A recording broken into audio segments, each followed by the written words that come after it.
How to connect n8n with Google Gemini API.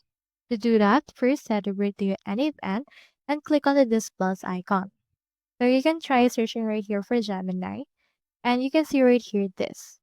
Click on Google Gemini. You can just choose the action that you want to do. In my case, I'll choose messaging a model. After that, this will open this.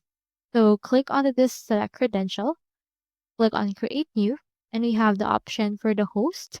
It's already been pre-filled. Just enter right here the API key generated by Gemini. You can head over to the new tab and search for Gemini API. And from in there, you should be able to see the search results. So click onto this right here. You can see right here the documentation. Click onto this get a Gemini API key.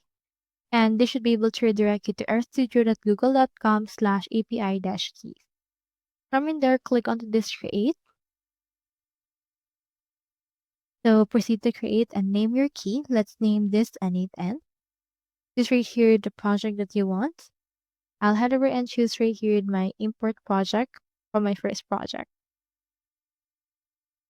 So import it to be added right there.